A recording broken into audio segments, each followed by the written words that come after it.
Today we're going to work on doing some vocab building for our linkage institutions unit. Particularly, I want to try to front load some key vocabulary words for Unit 3 because I've noticed that these words come up more often on the AP exam and they tend to trip people up, and I don't want them to trip you up. I want you to be successful. So what we're going to do is you are going to draw one of these 12 vocab words for you and your partner. And as I said, I've picked these words because they sort of mess people up. And what you're going to do is put your vocab term in the center of your circle. You're going to write down things to help define and understand this term inside the big circle. And then outside of the circle, you are going to list your sources, like where you got these pieces of information from. We're going to hang these up on the wall to create a word map, just like we did with the campaign finance unit. I've done an example of a circle map here so that you could get a sense of what I'm talking about. So I picked the term closed primary and I defined it. I said that, and I put that on the bottom here, a voter can vote to choose a candidate to run in the general election if he or she is a pre-registered party member. So that would be a definition of a closed primary. Then I also put other facts about closed primaries, like 12 states use them. It caters to more extreme elements of the voting population, like more liberal people or more conservative people disproportionately have a lot of voice.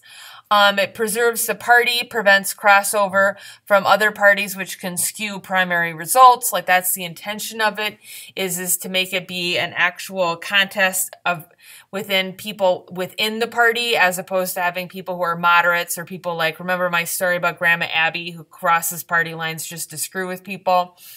It can lead to the result of suppressing voter turnout because it means that people who actually would participate are excluded from participating. It excludes independent voters, and it can disenfranchise independents from choosing a potential nominee. These were points that I got from a variety of different places. So first off, I got the definition from Edwards' Government in America. So I put that on the outside of the circle. I got some of the arguments from the Partisan Guide, Divide, Congress in Crisis. I got other ones from fairvote.org and other ones from ballotpedia.org. And so I put those sources on the outside of the circle map. So as you can tell from this, it's a far more complex thing than just term and definition, because the idea is that these terms are meaty and complicated. I'm a vegetarian, so maybe I'd say tofu-y. And the idea is I want you to go deep with this concept to really explore it, because these are ideas that really interact with the different types of linkage institutions that we're talking about, as well as with the voter behavior from the previous unit. And so I want you to dig deep on these terms so that you can have a more in-depth understanding, but also so that when they are used in multiple choice questions, you don't get tripped up.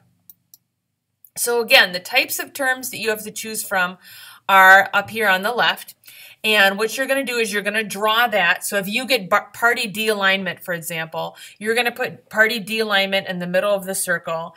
You're going to put a definition of it in the bigger circle. And then you're going to offer me examples of it. It could be examples from over time. It could be examples of how it's happening now. It could be quotes from political scientists about the topic.